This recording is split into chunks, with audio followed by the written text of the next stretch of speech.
നോട്ടത്തിൽ നമ്മൾ വിചാരിക്കും ഇതൊരു സിനിമയുടെ ഷൂട്ടിംഗ് ആണെന്നുള്ളത്, അല്ലെങ്കിൽ ഒരു വെബ് സീരീസിൻ്റെ ഷൂട്ടിംഗ് ആണെന്നുള്ളത്. കാരണം ട്രെയിൻ ഇറങ്ങണില്ല.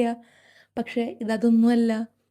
ഇതാണ് സത്യമായിട്ടുള്ള പ്രണയം അഥവാ കുലിസിതം.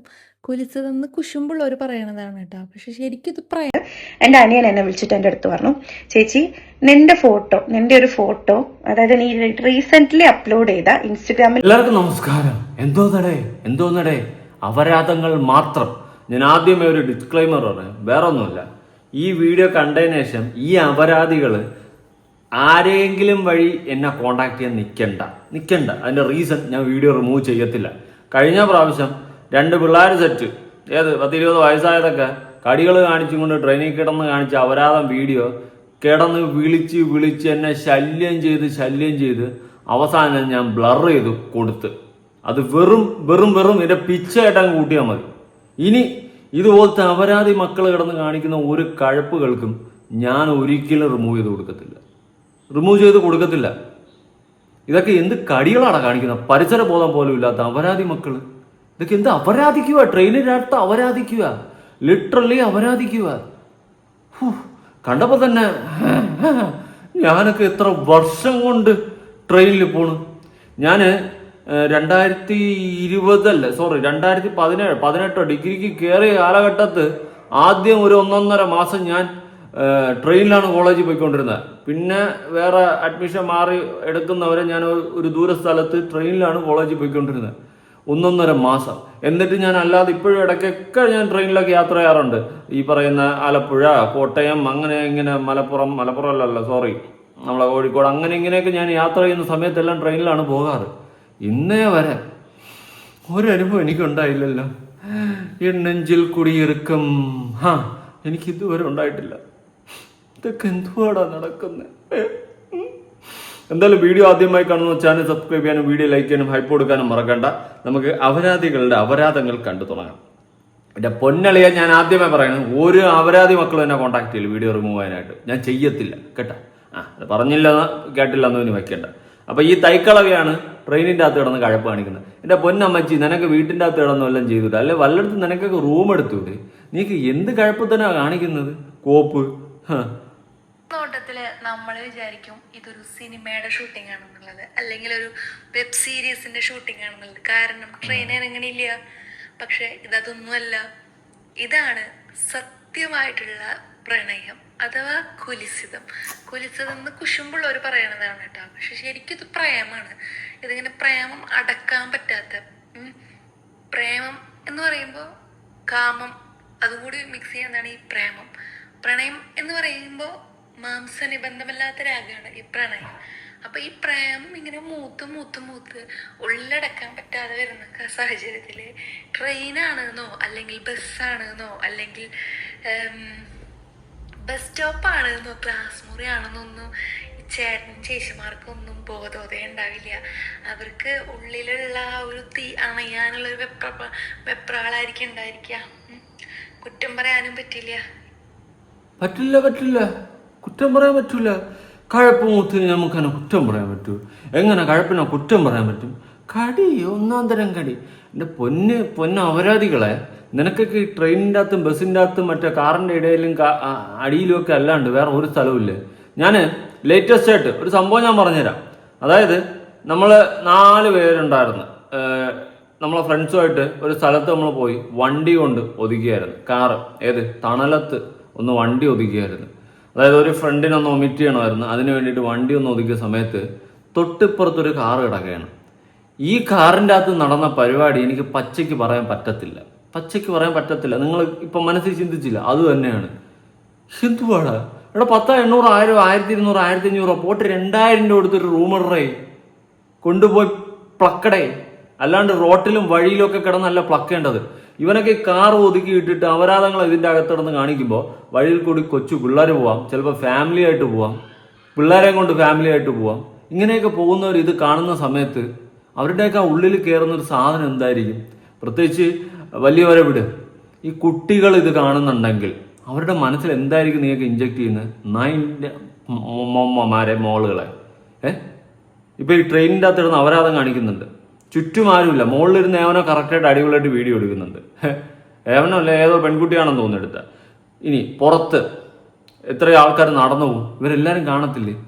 ഇവരൊക്കെ ഇതൊക്കെ കാണുമെന്ന് എന്താണ് വിചാരിക്കുന്നത്? ഇത് കൊച്ചുവേളിയിൽ നിന്ന് പോകുന്ന ട്രെയിനാണെന്ന് തോന്നുന്നു. അങ്ങനെയാണ് ഇതിൻ്റെ ഒരു ന്യൂസ് അറിയാൻ സാധിക്കുന്നത്. ഞാനിനി എൻ്റെതായ രീതിയിൽ ഇതിനെപ്പറ്റി ഒന്ന് വർണ്ണിച്ചു തരാം. നേരത്തെ കൊച്ചല്ലേ പറഞ്ഞത്. ഓയ്യാ ഓയ്യാ ഓയ്യാ ചേട്ടാ കടിക്ക് ചേട്ടാ, ചേട്ടാ അങ്ങനല്ലേ കടിച്ചെടുക്ക് ചേട്ടാ, ചേട്ടാ ഇങ്ങനെ കടിക്ക് ചേട്ടാ, ചേട്ടാ വാരി പുണര് ചേട്ടാ. ഓയ്യാ തൈ കുടുംബം കാല് നീട്ടി കാല് വെച്ച് കവച്ച് വെച്ച് ആ ഓ ആ ഏ ആ ചേട്ടാ കടി ചേട്ടാ, ചേട്ടാ ചേട്ടാ ഇങ്ങനെ മൂടില്ലാതിരിക്കാതെ ചേട്ടാ അങ്ങോട്ട് മൂടി കാണിക്കേട്ടാ ചേട്ടാ. ചേട്ടാ ചേച്ചി ഉഷാറാണ്, ചേട്ടാ ഉഷാറല്ല, ചേട്ടാ അങ്ങോട്ട് പിടിയേട്ടാ, അങ്ങോട്ട് കൊടുക്ക് കുമാരേട്ടോ.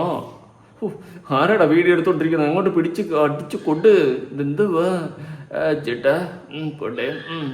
ചേട്ടാ ചേട്ടാ ഒരു ഉഷാറില്ല, കടി ചേട്ടാ കടി കടി കാമക്കടി കടി കടി കടവ കടി കടവ കടി കടി കടി കടി അഞ്ഞുകടി അഞ്ഞുകടി ഓട്ടിച്ചിട്ട് കടി പിടിച്ചിട്ട് കടി മലത്തിട്ട് കടി കടി കടി കടി കടി കടി. എന്തുവാടാ, ഞാനൊക്കെ എത്ര വട്ടം ട്രെയിനിൽ പോയിരിക്കുന്നു, ഒരു തേങ്ങയും നടന്നിട്ടുമില്ല നടക്കത്തുമില്ല. ഓ എന്താ കടി, ഈ കടിയെല്ലാം കടിയാണ് കടി, ഇതൊന്നുമല്ല കടി. അയ്യോ എന്തടാ പണ്ണി വെച്ചിരിക്കുക. ഇതേത് വന്ദേ ഭാരത അല്ല, ഏത് ട്രെയിനോ എന്തോ കൊച്ചുവേളി ട്രെയിൻ എന്നൊക്കെ പറയണം. ഓ എന്തുവാ അങ്ങോട്ട് കൊടുക്കുമാരേട്ടോ, കടിച്ചു പിടി. കരിമണി മുല്ല ചിത്തിരമുല്ല, സോറി ചിരിമണി മുല്ല ചിത്തിരമുല്ല, സുഖമല്ലേ സുന്ദരി മുല്ല, ചെല്ല നിലാവിൻ പൽകിടന്ന് സുഖമാണല്ലോ. ഓ നടക്കട്ടെ. അവളെ കിസും പണിയാച്ച് റിവഞ്ചും എടുത്താച്ച് പണിട്ടെ. ഓ ഇതിലോട്ട് വരാം. ഓക്കെ, ഇന്ന് ട്രെയിനിലൊക്കെ എന്ത് അപരാധങ്ങളാണ് നടക്കുന്നത്. ദയവേദിട്ട് എന്നെ കോണ്ടാക്ട് ചെയ്യേണ്ട ഒരു അപരാധി മക്കളും ഞാൻ റിമൂവ് ചെയ്യത്തില്ല കേട്ടോ. ആദ്യമേ അത് ഡിസ്ക്ലൈമറായിട്ട് പറയുന്നുണ്ട്. കാരണം ഇപ്പോൾ നിരന്തരം ഈ ബസ്സിലും ട്രെയിനിലും കാറിലും വഴിയിലൊക്കെ കാർ ഒതുക്കിയിട്ടിട്ട് ഓരോ മുന്നാര മക്കൾ കാണിക്കുന്ന കാണണം. ഇവിടെ കുട്ടികളടക്കാണ്. നിനക്കൊക്കെ 1000-500 2000 രൂപയും കൊടുത്തും കൊണ്ട് ഒരു റൂം എടുത്തൂടെ എവിടെയെങ്കിലും പോയിട്ട്? അല്ലാണ്ട് ഈ റോട്ടിൽ കിടന്ന് ട്രെയിനിൽ കിടന്നോക്കാടാ അപരാധം കാണിക്കണ്ടേ? കഴിപ്പണം കേട്ടോ കഴിപ്പുകളെ. നിനക്ക് ഇത് എന്തിൻ്റെ കേടടാ? ഇത്ര പ്രായമായില്ലടി മുതുക്കിയ നിനക്ക്. നീ അങ്ങോട്ട് കടിച്ച് പറയുന്നുണ്ടല്ലോ. അവനെക്കാളും നിനക്ക് മുട്ടി നിൽക്കും, അതെനിക്ക് മനസ്സിലായി. നിന്നെ കണ്ടപ്പോഴേ എനിക്ക് തോന്നി നല്ല ഇതാണെന്ന്. നമ്മളൊക്കെ ട്രെയിനിൽ പോയിരിക്കണം. എന്തിനെന്തോ ടിക്കറ്റ് എടുക്കണ മാത്രം ഓർമ്മയുണ്ട്. പിന്നെ ഇരുന്ന് വായും വളർന്ന് അങ്ങനെ ഇരിക്കുക. സ്റ്റോപ്പെത്തുമ്പോൾ ആരെങ്കിലും വിളിക്കും, ചേട്ടാ വിളിക്കാൻ പറഞ്ഞു. ശരി എത്തി.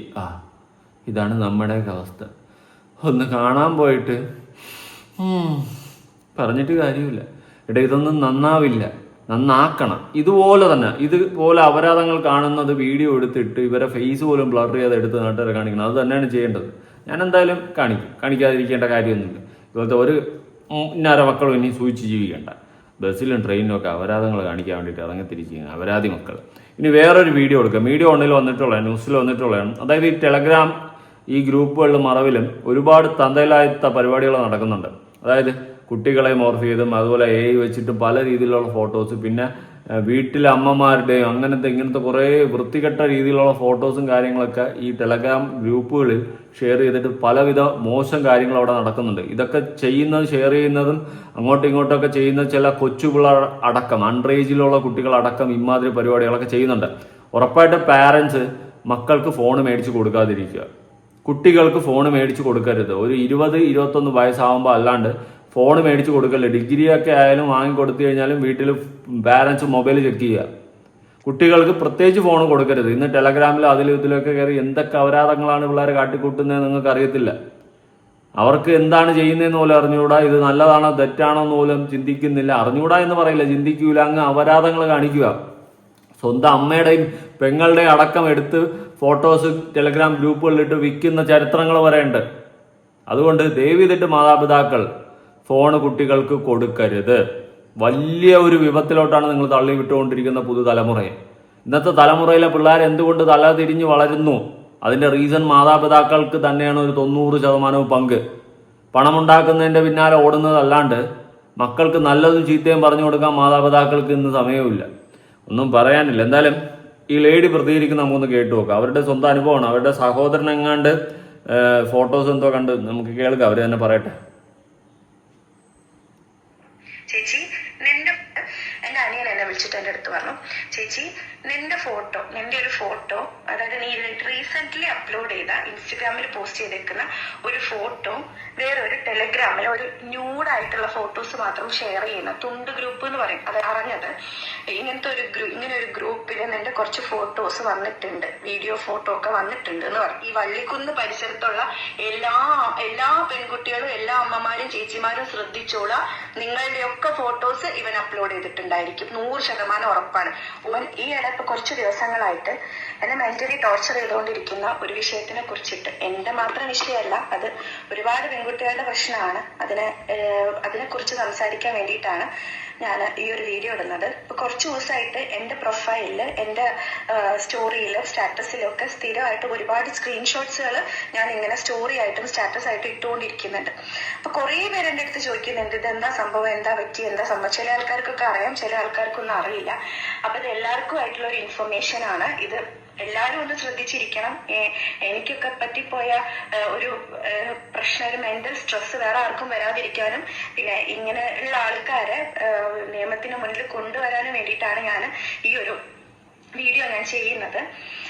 ഇപ്പം കുറച്ച് ദിവസങ്ങൾക്ക് മുന്നേ, ഏപ്രിൽ 10th ഞാൻ എൻ്റെ വീട്ടിലേക്ക് വരുന്ന സമയത്ത്, ഞാൻ ജോലി കഴിഞ്ഞ് വീട്ടിലേക്ക് വരുന്ന സമയത്ത് എൻ്റെ അനിയൻ എന്നെ വിളിച്ചിട്ട് എൻ്റെ അടുത്ത് പറഞ്ഞു, ചേച്ചി നിന്റെ ഒരു ഫോട്ടോ, അതായത് നീ റീസെന്റ് അപ്ലോഡ് ചെയ്ത ഇൻസ്റ്റഗ്രാമിൽ പോസ്റ്റ് ചെയ്തേക്കുന്ന ഒരു ഫോട്ടോ വേറൊരു ടെലഗ്രാമിൽ ഒരു ന്യൂഡായിട്ടുള്ള ഫോട്ടോസ് മാത്രം ഷെയർ ചെയ്യുന്ന തുണ്ട് ഗ്രൂപ്പ് എന്ന് പറയും. അതായത് ഇങ്ങനത്തെ വീഡിയോസ്, ഞാൻ അത് ഫോളോ ചെയ്യുന്ന ആളല്ല, എനിക്ക് അറിയില്ല അതിനെപ്പറ്റി. ഞാൻ ഇപ്പോഴാണ് അറിഞ്ഞത് ഇങ്ങനെ ഒരു ഗ്രൂപ്പിൽ നിന്റെ കുറച്ച് ഫോട്ടോസ് വന്നിട്ടുണ്ട്, വീഡിയോ ഫോട്ടോ ഒക്കെ വന്നിട്ടുണ്ട് എന്ന് പറയും.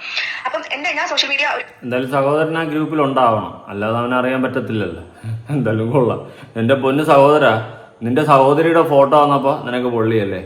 ഇത്തരം ഗ്രൂപ്പുകളിൽ കയറിയിരുന്ന് കണ്ട പെണ്ണുങ്ങളുടെ ഫോട്ടോ കാണുമ്പോൾ ഒന്ന് ആലോചിക്കുക. നാളെ നിന്റെ സഹോദരിക്കും നിന്റെ അമ്മയ്ക്കും പെങ്ങൾക്കും ഒക്കെ ഇതേ അവസ്ഥ വരും, ഭാര്യയ്ക്കും ഒക്കെ. അങ്ങനെ വന്നപ്പോഴല്ലേ നീ അത് റിലൈസ് ചെയ്തത്. അതുകൊണ്ട് സൂക്ഷിക്കുക, നമ്മൾ ഇത്തരം ഗ്രൂപ്പുകളിൽ കയറാതിരിക്കുക. ഇപ്പം നമ്മുടെ ചിലപ്പോൾ അറിവില്ലാത്ത പ്രായത്തിലൊക്കെ നമ്മൾ ഇതുപോലത്തെ തുണ്ട് ഗ്രൂപ്പുകളിലൊക്കെ കയറിയിരിക്കും, ഒക്കെ എല്ലാം ചെയ്യാറൊക്കെ ഉണ്ട്, ഇല്ലെന്ന് ഞാൻ പറയുന്നില്ല. പക്ഷേ നമ്മൾ അത്യാവശ്യം ഒരു പക്വതയായി, നമുക്ക് അത്യാവശ്യം കാര്യങ്ങളൊക്കെ തിരിച്ചറിയുന്ന ഒരു പ്രായമായി കഴിഞ്ഞാൽ ഇതുപോലത്തെ ഗ്രൂപ്പുകളിൽ കയറിയെന്ന് കണ്ട പെണ്ണുങ്ങളുടെ തുണ്ടുകൾ കാണുന്ന പരിപാടി കിരിക്കരുത്. അതിൻ്റെ റീസൺ, നാളെ നമ്മുടെ വീട്ടിലുള്ളവർക്ക് അതേ ഒരു സിറ്റുവേഷൻ ഉണ്ടായി കഴിഞ്ഞാൽ നമുക്ക് ആ വിഷമം മനസ്സിലാവത്തുള്ളൂ. മാക്സിമം അതുപോലത്തെ വീഡിയോസ് ഷെയർ ചെയ്യാതിരിക്കുക. ഇങ്ങനെ ഫ്രണ്ട്സിന് ഷെയർ ചെയ്യുന്നു, അങ്ങോട്ടും ഇങ്ങോട്ടും ഷെയർ ചെയ്യുന്നു, മറ്റവളുടെ കിട്ടി, ഇതാ വേറൊരുത്തിയുടെ കിട്ടി, പുതിയത് കിട്ടി, ഈ രീതിയിൽ പറഞ്ഞ് ഷെയർ ചെയ്യാതിരിക്കുക. ഇതൊക്കെ ഒരു കാലഘട്ടത്തിൽ എല്ലാ പയ്യന്മാരും ചെയ്യുന്നത് തന്നെയാണ്, ഇല്ലെന്ന് ഞാൻ പറയുന്നില്ല. ഞാൻ വലിയ നന്മമരോ ക്ഷമയുന്നതൊന്നുമല്ല. നമ്മുടെ അറിവില്ലാത്ത പ്രായത്തും നമ്മളെ വഴി തെറ്റുന്ന ആ ഒരു സമയത്തൊക്കെ നമ്മൾ ചെയ്ത് കൂട്ടിയിട്ടുള്ള എല്ലാ പോക്കൃത്തനങ്ങളൊക്കെ ഉണ്ട്. പക്ഷെ നമ്മൾ ഇനിയുള്ള പിള്ളേർക്ക് നമ്മളത് പറഞ്ഞ് മനസ്സിലാക്കി കൊടുക്കണം. അതുകൊണ്ട് ഇത്തരം ഗ്രൂപ്പുകളിലൊന്നും പോകരുത്, പോയിരിക്കരുത്. ഞാനൊക്കെ ഇപ്പോൾ എനിക്കിങ്ങനത്തെ വീഡിയോസ് എന്തെങ്കിലും കാണണമെന്ന് തോന്നിക്കഴിഞ്ഞാൽ ഞാൻ സൈറ്റിൽ കയറി കാണും. സീരിയസ്ലി ഞാൻ പറയാമല്ലോ, അത് എൻ്റെ പേഴ്സണൽ സാറ്റിസ്ഫാക്ഷൻ, അത്രേ ഉള്ളൂ. മനസ്സിലായി? സൈറ്റിൽ കയറി നമ്മൾ കാണും. അല്ലാണ്ട് ഈ പറഞ്ഞ പോലെ ഈ കണ്ട പാവപ്പെട്ട ഏതെങ്കിലും പെമ്പിള്ളാരുടെ ജീവിതങ്ങൾ തുലയ്ക്കാൻ വേണ്ടിയിട്ട് ഓരോ ടെലിഗ്രാം ഗ്രൂപ്പുകൾ ഉണ്ടാക്കി വെച്ചിട്ട് അവിടെ ഓരോരുത്തന്മാർ കൊണ്ടിടുന്നത് കണ്ട് ആസ്വദിക്കാൻ ഞാൻ നിൽക്കത്തില്ല. ഞാൻ എൻ്റെ എത്തിക്സാണത്, എൻ്റെ എത്തിക്സാണ്. ഞാൻ ഓപ്പണായിട്ട് പറയുക, ഞാൻ സൈറ്റിൽ കയറിയാണ് കാണാറ്, ഫോൺ സൈറ്റുകളിൽ കയറി കാണും. എന്ന് വെച്ചാൽ സ്ഥിരം അഡിക്റ്റ് ഒന്നുമില്ല, ഞാൻ പറഞ്ഞതാണ്. എനിക്ക് അങ്ങനത്തെ ഒരു ഫീലിങ്സ് ഓവറാകുമ്പോൾ, മനസ്സിലായോ? അല്ലാണ്ട് ഈ പറയുന്ന പോലെ കണ്ട ഏതെങ്കിലും പാവപ്പെട്ട പെമ്പിള്ളാരുടെ ഓരോന്ന് ഇവന്മാരെ AI ഒക്കെ വെച്ച് ക്രിയേറ്റ് ചെയ്തിരുന്ന് കണ്ട് ആസ്വദിക്കാൻ ഞാനില്ല, ഞാൻ അങ്ങോട്ട് പോകാറില്ല. ദയവ് ചെയ്തിട്ട് ആരും അങ്ങനെ ഉള്ള ഗ്രൂപ്പുകളിലൊക്കെ ഉണ്ടെങ്കിൽ ലെഫ്റ്റ് ചെയ്ത് പോവുക. നാളെ നമ്മുടെ വീട്ടിലുള്ളവർക്ക് വന്നാൽ മാത്രമേ നമുക്ക് ആ വിഷമം മനസ്സിലാകത്തുള്ളൂ. ഇതാ ഈ പെൺകുട്ടിയുടെ സഹോദരൻ്റെ അവസ്ഥ അതുണ്ടാവാതിരിക്കട്ടെ. ഭയങ്കരമായിട്ട് യൂസ് ചെയ്യുന്ന ഒരാളല്ല, ഞാനൊരു ഇൻഫ്ലുവൻസറോ അല്ലെങ്കിൽ ഒരു റീച്ചിന് വേണ്ടിയിട്ടോ അങ്ങനെയൊന്നും എനിക്ക് അതിനുള്ള സമയമില്ല. ഒന്നാമത്തത് ഞാൻ ജോലിക്ക് പോവുക, തിരിച്ചു വരിക, അങ്ങനെയുള്ള ഒരു റുട്ടീൻ ഫോളോ ചെയ്യുന്ന ആളാണ് ഞാൻ. അപ്പൊ എനിക്ക് ഒരുപാട് ഫോളോവേഴ്സിന്റെയും കാര്യം ഒന്നും ആവശ്യമൊന്നുമില്ല. അപ്പൊ അതിനൊന്നും വേണ്ടിയിട്ടല്ല ഞാൻ ഈ വീഡിയോ ഇടുന്നത്. പിന്നെ ഇൻസ്റ്റാഗ്രാമിൽ എന്റെ അക്കൗണ്ട് ഒരു പ്രൈവറ്റ് അക്കൗണ്ട് ആയിരുന്നു. ഇപ്പൊ അല്ല. ഇപ്പൊ അങ്ങനെ കുറെ പേർക്ക് മെസ്സേജ് അയക്കാൻ വേണ്ടിയിട്ട് ഞാൻ കുറെ പെൺകുട്ടികളെയും ആൺകുട്ടികളെയൊക്കെ ഞാൻ ആഡ് ചെയ്യുന്നുണ്ട്. ഫേസ്ബുക്ക് എന്റെ പബ്ലിക് അക്കൗണ്ടാണ്. കുറെ മുന്നേ ഒരുപാട് വർഷങ്ങൾക്ക് മുന്നേ തന്നെ എടുത്തൊരു അക്കൗണ്ടാണ്. അപ്പൊ ഞാൻ പറഞ്ഞു തരുന്നത്, എന്റെ അടുത്ത് എന്റെ അനിയൻ വിളിച്ചിട്ട് പറഞ്ഞു, ചേച്ചി എന്റെ ഫോട്ടോ ഇതിട്ടത് നിതിൻ കിച്ചു എന്ന് പറഞ്ഞിട്ടുള്ള ഒരു പയ്യൻ. അപ്പൊ ആദ്യം എനിക്ക് മനസ്സിലായില്ല അത് ആരാന്ന് ഞാൻ ചോദിച്ചു. അപ്പൊ മല്ലിക്കുന്നുള്ളത്. അപ്പൊ എനിക്ക് ഇവരുടെ ഫാമിലിയോ ഇവരുടെ ചേച്ചിയോ ഇവരുടെ അമ്മയോ അച്ഛനെയോ ഒന്നും എനിക്ക് ഈ വിഷയത്തിലേക്ക് വലിച്ചടക്കേണ്ട കാര്യമില്ല. ഞാൻ ബോധേഡാവുന്നത് എന്റെ മെന്റൽ ഹെൽത്തിനെ കുറിച്ച് മാത്രമാണ് ഞാൻ ബോധേഡാവുന്നത്. അപ്പോൾ വിളിച്ചപ്പോൾ എന്റെ ഒരു ഡിസ്റ്റന്റ് റിലേറ്റീവ്, എനിക്ക് റിലേഷൻ പറയാൻ അറിയില്ല, ഒരു അകന്ന റിലേറ്റീവ് ആണ്, ഒരു ഹായ് ബൈ ബന്ധമുണ്ട്, ചെറുപ്പത്തിലൊക്കെ കണ്ടിട്ടുണ്ട്. ഞാൻ ഇങ്ങോട്ട് മാറിയതിനു ശേഷം ഞാൻ അവരെ കണ്ടിട്ട് എത്രയോ വർഷങ്ങളായി, എനിക്ക് വേണ്ടിയിട്ട് ഒരു പരിചയമില്ല. പക്ഷെ ഫേസ്ബുക്കിൽ നമ്മളൊക്കെ കണക്റ്റഡ് ആണ്, ഇവരുടെ ബ്രദറിലോ ആയിട്ടൊക്കെ കണക്റ്റഡ് ആണ്, ഇവരിടുന്ന വീഡിയോസിനൊക്കെ ലൈക്ക് ചെയ്യാറും അങ്ങനെയൊക്കെ ഉണ്ട്. അപ്പം ഇവരുടെ ഒരു അളി, അപ്പം ഞാനത് സ്ട്രെസ്ഡ് ആയി. അപ്പം എനിക്ക് ഇവരായിട്ട് കോൺടാക്ട് ചെയ്യണം. അപ്പം ഞാൻ വേറൊരാൾ വഴി ഇവരുടെ നമ്പർ വാങ്ങി ഞാൻ ഫോൺ ചെയ്തു. ഒരു അച്ഛനാണ്. ആദ്യം ഫോൺ എടുത്തില്ല, പിന്നെ ഫോൺ എടുത്ത് ഇവരുടെ ബ്രദറിലോ ആണ്. ഞാൻ ബ്രദറിലോ എടുത്ത് മെസ്സേജ് അയച്ച് ചോദിച്ചു, അവരുടെ നമ്പർ തന്നു. അപ്പൊ പുള്ളി എന്റെ അടുത്ത് മാന്യമായിട്ടാണ് ആദ്യം സംസാരിച്ചത്. എന്റെ അടുത്ത് പറഞ്ഞു, ചാന്ദ്ര, ഇതൊരു സ്വഭാവക്കാരൻ, ഇവൻ കിച്ചു എന്നാണ് അവന്റെ പേര്, വള്ളിക്കുന്ന് അരിയല്ലൂർ സ്വദേശിയാണ്. അപ്പം ഇവൻ ഇതാണ്, ഇവന്റെ സ്വഭാവം എങ്ങനെയാണ്, ഇവൻ ഇങ്ങനെ തന്നെയാണ്. ഇവൻ ഇത് സമാന രീതിയിൽ ഒരുപാട് പ്രശ്നങ്ങൾ ഉണ്ടാക്കിയിട്ടുണ്ട്, കേസ് ഉണ്ടാക്കിയിട്ടുണ്ട്. ഇവൻ പിന്നെ ഇപ്പൊ ഞങ്ങൾ ഒരു കാര്യം തീർത്ത് പോലീസ് സ്റ്റേഷനിൽ ഇങ്ങോട്ട് വന്നേ ഉള്ളൂ. 6 മാസം മുന്നേ ഒരു പ്രശ്നം ഉണ്ടാക്കിയിട്ടുണ്ടായിരുന്നു, അതിന് മുന്നേ വേറൊരു പ്രശ്നം ഉണ്ടാക്കിയിട്ടുണ്ടായിരുന്നു. അപ്പൊ ഇവന്റെ ഒരു ഹോബിയാണ്, ഇവന്റെ സമയം ചെലവഴിക്കുന്നത് ഇവൻ ഈ ഒരു രീതിക്കാണ്. അപ്പം ഞാൻ പറഞ്ഞു, നിങ്ങൾ എന്റെ ഫോട്ടോ കണ്ടോ എന്ന് ചോദിച്ചു. അപ്പൊ പറഞ്ഞു, കണ്ടില്ല, അറിഞ്ഞു, ഇങ്ങനെയാണെന്ന് അറിഞ്ഞപ്പോൾ ഞാൻ പറഞ്ഞു, ഇത് ഞാൻ വിട്ടു തരൂല, ഇത് ഞാൻ വിട്ടു കൊടുക്കൂല, ഇത് ഞാൻ എവിടെ ഏതറ്റം പോകാൻ പറ്റും. അപ്പൊ ആ പുള്ളി എന്റെ അടുത്ത് പറഞ്ഞു, നിങ്ങൾ കേസ് കൊടുക്കണം, നിങ്ങൾ കംപ്ലൈന്റ് കൊടുക്കണം, അതാണ് ഇത്. ആ സമയത്ത് ഇവർ മാനസിക രോഗിയാണെന്ന് അങ്ങനെ ഒരു വാക്ക് എടുത്ത് പറഞ്ഞിട്ടില്ല. അതിന്റെ ഒക്കെ വോയിസ് റെക്കോർഡ് എന്റെ ഫോണിലുണ്ട്, എല്ലാ കാര്യങ്ങളും എന്റെ ഫോണിലുണ്ട്. അങ്ങനെ അത് കഴിഞ്ഞിട്ട് അന്ന് രാത്രി എനിക്ക് ഉറക്കം കിട്ടില്ല. ഞാൻ 1 മണിക്കൂർ പോലും 10 മിനിറ്റ് പോലും അന്ന് രാത്രി ഉറങ്ങിയിട്ടില്ല. എനിക്കൊരു സമാധാനക്കേടുണ്ടായപ്പോൾ എന്ന് വെച്ചാൽ ഓരോ സമയവും ഓരോ നിമിഷവും ഈ ലോകത്ത് ഓരോ പെൺകുട്ടി വീതം അബ്യൂസ് ചെയ്യപ്പെട്ടുകൊണ്ടിരിക്കുകയാണ്. ആ രാത്രി എനിക്ക് സത്യം പറഞ്ഞാൽ എനിക്ക് ഉറക്കം വന്നില്ല. ഞാൻ അപ്പം തന്നെ ഫോൺ എടുത്ത് ഞാനൊരു പോസ്റ്റ് ഇട്ടു, ഇവന്റെ പ്രൊഫൈൽ മെൻഷൻ ചെയ്തിട്ട്. ഇവന്റെ പ്രൊഫൈൽ ഹൈഡ് ചെയ്യുക ഒന്നും ചെയ്ത് മുഖം മറക്കി ഒന്നും ചെയ്യാതെ അവന്റെ പ്രൊഫൈലോട് കൂടിയിട്ട് ഞാനൊരു പോസ്റ്റ് ഇട്ടു, ഇങ്ങനെ ഈ ആളെ സൂക്ഷിക്കണം എന്ന് പറഞ്ഞിട്ട്. അപ്പൊ അത് കഴിഞ്ഞപ്പം കുറച്ച് കഴിഞ്ഞപ്പോൾ എനിക്ക് ഒരു കുട്ടി എന്നെ കോൺടാക്ട് ചെയ്തു. അപ്പം അവളുടെ പേര് ഞാൻ റിവീൽ ചെയ്യുന്നില്ല, കണ്ണൂർ മാഹി സ്വദേശിയാണ്, ചെറിയൊരു മോളാണ്. എനിക്ക് ശരിക്കും ആ കുട്ടിയുടെ കാര്യത്തിൽ എനിക്ക് ശരിക്കും അഭിമാനം തോന്നി. ആ കുട്ടിയാണ് ഈ ഫോട്ടോ ആദ്യം ഇവനെ കണ്ടുപിടിക്കുന്നത്, ഇവനാണ് ഇതിന് കണ്ടുപിടിക്കുന്നത്, ആ പെൺകുട്ടിയാണ്. അവളുടെ ഒരു ഫ്രണ്ടാണ് ഇവളുടെ ഫോട്ടോ ഇതിൽ വന്നു എന്ന് പറയും. പിന്നെ അങ്ങനെ വന്നെന്ന് പറഞ്ഞിട്ട് പിന്നെ അവളുടെ ഒരു ഫ്രണ്ട് ബാംഗ്ലൂർ വർക്ക് ചെയ്യുന്ന സൈബർ സെല്ലിൽ വർക്ക് ചെയ്യുന്ന ഒരു ആൺകുട്ടി വഴി അവള് ഈ കാര്യങ്ങൾ എടുത്തു. അതായത് ഇവനാണ് ഇത് ചെയ്യുന്നത്, നിതിൻ കിച്ചു എന്ന് പറഞ്ഞിട്ടുള്ള ഒരുത്തനാണ് ഇത് ചെയ്യുന്നത് എന്നുള്ളത് അവൾ കണ്ടുപിടിച്ചു. അവൾ കണ്ടുപിടിച്ചത് ഞാൻ ഇവന്റെ യൂസർ നെയിമിന്റെ പേര്, ഇവന്റെ യൂസർ നെയിം @tele9 യൂസർ, ഒരു നമ്പർ 2-3 നമ്പറോളം, ഇതിൽ തന്നെ 3 നമ്പർ ഉണ്ട്. ഇതിൽ കാണാം, ഇത് ശരിക്കും വിസിബിൾ ആണോ എന്ന് എനിക്കറിയില്ല. നിതിൻ കിച്ചു എന്ന് പറഞ്ഞിട്ട് ഈ പ്രൊഫൈൽ, ഈ ഒരു യൂസറാണ് ഇത് ചെയ്യുന്നതെന്ന് ഇവൾ കണ്ടുപിടിച്ചു. വിത്തിൻ എനിക്ക് തോന്നുന്നു 1/2 മണിക്കൂറിനുള്ളിൽ ഇവർ കണ്ടുപിടിച്ചു. ഇവർ കണ്ടുപിടിച്ച സമയത്ത് തന്നെ ഇവള് കണ്ണൂരിൽ നിന്ന് അവളുടെ ബ്രദേഴ്സിനെയും കൂട്ടി ഇവന്റെ വീട്ടിൽ വന്നു. ഇവര് മാന്യമായിട്ട് സംസാരിച്ചു. ഇവനാണ് ചെയ്തതെന്നുള്ളതിന്റെ എല്ലാ എവിഡൻസും എല്ലാ പ്രൂഫും കയ്യിൽ വെച്ചിട്ടാണ് ഇവരുടെ അടുത്ത് സംസാരിച്ചത്. മാന്യമായിട്ട് സംസാരിച്ചു, അവനത് അഡ്മിറ്റ് ചെയ്തു. ഇവരെല്ലാവരും കൂടെ പോലീസ് സ്റ്റേഷനിലേക്ക് പോയി. അവിടെ ഇവർ കംപ്ലൈന്റ് എഴുതി കൊടുക്കുകയും ചെയ്തു. ഇവന്റെ ഫോൺ അവിടെ വാങ്ങി വെക്കുകയും ചെയ്തു. ഈ ഫോൺ വാങ്ങി വെച്ച ഫോൺ ഇവൻ 1 മണിക്കൂറിനുള്ളിൽ വള്ളിക്കുന്ന് പോലീസ് സ്റ്റേഷനിൽ നിന്ന് തിരിച്ചു കൊടുക്കുകയും ചെയ്തിട്ടുണ്ട്. അതങ്ങനെ തിരിച്ച് ഒരു കംപ്ലൈന്റ് ഫയൽ ചെയ്ത് ഒരു എവിഡൻസ് ആയിട്ട് ഒരു സാധനം കളക്ട് ചെയ്ത് അത് എങ്ങനെയാണ് അത് തിരിച്ചു കൊടുക്കുക എന്നുള്ളത് എനിക്കറിയില്ല. ആ ഫോൺ ഇവരെ തിരിച്ചു കൊടുത്തിട്ടുണ്ട്. സിം ഊരി വെച്ചിട്ട് വാങ്ങി വെച്ച് ഇവരുടെ മുന്നിൽ നാടകം കളിച്ചിട്ട് ഫോൺ. നമുക്ക് കേരള പോലീസിൽ എനിക്ക് റെസ്പെക്ട് ഉള്ളതാണ്, എനിക്ക് വിശ്വാസമുള്ളതാണ്. ഞാൻ പഠിച്ച നിയമത്തിൽ എനിക്ക് വിശ്വാസമുണ്ട്, നിയമപാലകരിൽ എനിക്ക് വിശ്വാസമുണ്ട്, എല്ലാവരിലും എനിക്ക് വിശ്വാസമുണ്ട്. പക്ഷേ ഈ ഒരു കാര്യത്തോട് കൂടിയിട്ട് അതിൽ വിശ്വസിക്കണോ എന്നുള്ള ഒരു കൺഫ്യൂഷനിലാണ് ഞാനിപ്പോ നിൽക്കുന്നത്. അപ്പൊ അവരെ പ്രൊട്ടക്ട് അതെന്തുവാടെ, സാധാരണ ഏതൊരു ചെറിയ കേസിലായാലും ഈ പോലീസുകാർ ഫോൺ മേടിച്ച് കഴിഞ്ഞാൽ തിരിച്ചു കൊടുക്കത്തില്ല. ഫോൺ മേടിച്ച് വെക്കാനുള്ള റൈറ്റ്സ് ഇല്ല. പക്ഷെ ഇത്തരമൊരു കേസിൽ ഈ പറയുന്ന പോലെ ഫോൺ മേടിച്ചു കഴിഞ്ഞാൽ കൊടുക്കേണ്ട കാര്യമൊന്നുമില്ല. ഇത് ചെറിയ ആപ്പോ കേസൊന്നുമില്ല. ഇമാതിരി പാപ്പയുടെ പെമ്പിള്ളാരുടെ ഫോട്ടോ എടുത്ത് അവൻ മറ്റേ ഫോട്ടോ ഉണ്ടാക്കി വെച്ചിട്ട് അവൻ ഉണ്ടാക്കുമ്പോൾ അവൻ്റെ സിമ്മ് ഊരി വെച്ചിട്ട് അവൻ്റെ ഫോൺ തിരിച്ചു കൊടുത്താൽ അതെന്ത് പരിപാടി? അതേത് പരിപാടി? നല്ല പരിപാടിയാണല്ലേ. ഞാൻ അവിടെ വള്ളിക്കുന്ന് പോലീസ് സ്റ്റേഷനിൽ ആരൊക്കെ ഉണ്ട്, അത് ഞാൻ ഓപ്പൺ ആയിട്ട് പറയാണ്, അവനെ പ്രൊട്ടക്ട് ചെയ്യുന്നുണ്ട്. അങ്ങനെ ഇവർ ഈ ഫോൺ തിരിച്ചു കിട്ടി. അങ്ങനെ ഞാനൊരു പോസ്റ്റ് ഇട്ടു, ഇങ്ങനെ ഈ ഒരു കുട്ടി, അങ്ങനെ ആ പിള്ളേർ അന്ന് രാത്രി എന്നെ പോയി ആലോചിക്കണം മാനസികാവസ്ഥ. കണ്ണൂരിൽ നിന്നാണ് വള്ളിക്കുന്നിലേക്ക് വരുന്നത്. ആ ഒരു സമയത്ത് ഒരു പെൺകുട്ടിയാണ്. ആ പെൺകുട്ടിക്ക് നഷ്ടപ്പെട്ടതിന് അവൾ അതിന് വേണ്ടി ഫൈറ്റ് ചെയ്യും. അത് ഏത് എക്സ്ട്രീം വരെ പോകണം ആ കുട്ടി അത് നിൽക്കും. അവൾ അത്രയും കഷ്ടപ്പെടുന്നുണ്ട്. പിന്നെയാണ് എന്റെ ഫോട്ടോ എന്ന് പറഞ്ഞിട്ടുണ്ടെങ്കിൽ കാണാൻ പറ്റാത്ത രീതിയിലാണ് എന്റെ ഫോട്ടോ കിടക്കുന്നത്. അവരുടെ ഒരു ഗ്രൂപ്പിന്റെ DP വരെ എന്റെ ഫോട്ടോ ആണ് വെച്ചേക്കുന്നത്. ഇതൊന്നും എനിക്ക് ഒട്ടും അംഗീകരിക്കാൻ പറ്റുന്ന ഒരു കാര്യമല്ല. ഈ ആളുമായിട്ടൊക്കെ എന്തെങ്കിലും ഒരു കോൺടാക്ട് ഞാൻ ഉണ്ടെങ്കിൽ എനിക്ക് പ്രശ്നമില്ല. ഇത് ആരുമായിട്ടൊരു കോൺടാക്ട് ഇല്ലാത്ത എന്നെ, ഇത്രയും ദൂരത്ത് ജീവിക്കുന്ന, ഇവിടെ ജോലി ചെയ്ത് ജീവിക്കുന്ന എന്നെ ഈ ഒരു വിഷയത്തിലേക്ക് വലിച്ചഴിച്ചതിന് അവരെ ഞാൻ എവിടെയൊക്കെ ഏതൊക്കെ കോടതിയിൽ കയറ്റാൻ പറ്റുമോ ഞാൻ അവിടെ കയറ്റിയിരിക്കും. നിയമപരമായിട്ട് ഞാൻ മുന്നോട്ട് പോയിരിക്കും. എന്നിട്ട് ഞാൻ ആ പോസ്റ്റ് ഇട്ട് കഴിഞ്ഞപ്പോൾ ഇവന്റെ ചേച്ചി എന്ന് വിളിച്ചിട്ട് പറഞ്ഞു, അവൾക്കൊരു ജീവിതമുണ്ട്, അവൾ കല്യാണം കഴിച്ചിട്ട് ജീവിക്കുകയാണ്, അവൾക്കൊരു ജീവിതമുണ്ട്, ആ ജീവിതം തുറക്കരുത് ചേച്ചി എന്നൊക്കെ പറഞ്ഞിട്ട് എന്നെ വിളിച്ചു. ഞാനൊന്ന് ചോദിക്കട്ടെ, ഇങ്ങനെ ചോദിക്കുന്ന പെങ്ങന്മാരെടുത്തും അമ്മമാരെടുത്തും എനിക്ക് ചോദിക്കാനുള്ള ഒരു കാര്യമുണ്ട്. എന്താ ഓപ്പോസിറ്റുള്ള ആൾക്കാർക്കൊന്നും കുടുംബം ഒന്നും ഇല്ലേ? ഇവരുടെ അതെ, ഓപ്പോസിറ്റ് ഇരിക്കുന്നവർക്ക് കുടുംബമല്ല, അവരവന്റെ തവിട് കൊടുത്ത് മേടിച്ചത്. അവന് മാത്രമേ അവരാധം കാണിച്ച് അവന് മാത്രമേ കുടുംബമുള്ളൂ. അവന്റെ കുടുംബത്തിലുള്ളവരടക്കം നാറണം. കാരണം നേരെ വളർത്തേണ്ട സമയത്ത് വളർത്തണം. അല്ല അവനൊക്കെ ഫോണും മേടിച്ചു കൊടുത്ത് ലാപ്പും മേടിച്ചു കൊടുത്ത് കണ്ട അപരാധങ്ങൾക്ക് എല്ലാം അവസാനം നിന്ന് കുടയം പിടിച്ച് വരുമ്പോൾ അയ്യോ ഞങ്ങൾക്ക് കുടുംബം ഉണ്ടായിരുന്നു. ഇതാദ്യം ചിന്തിക്കണം. അല്ലാണ്ട് പിന്നെ കണ്ട അപരാധങ്ങൾ കാട്ടി കൂട്ടുമ്പോൾ ആഴ്ച ആലകൾ കഴിക്കണം. അവനെയൊക്കെ തെറിയുടെ കാരണം അതില്ലേ തെറി പറയരുതെന്ന് പറയുന്നുണ്ട്. ഞാൻ എങ്ങനെ പറയാതിരിക്കും? ഇമ്മാതിരി അപരാധങ്ങളൊക്കെ കണ്ടിട്ട് കേട്ടും കൊണ്ട് ഞാൻ എങ്ങനെ ന്യൂട്രൽ പിടിച്ച് സംസാരിക്കും? ഇനി 10 പറയാതിരുന്ന ഞാൻ പിന്നെ ഞാനല്ലതായിപ്പോവും. ഞാൻ വെറും ഡമ്മി ആയിപ്പോവും. എനിക്ക് തോന്നണ വിളിച്ച് പറഞ്ഞില്ലെങ്കിൽ ഞാൻ പിന്നെ വെറും ഡമ്മി ആയിപ്പോവും.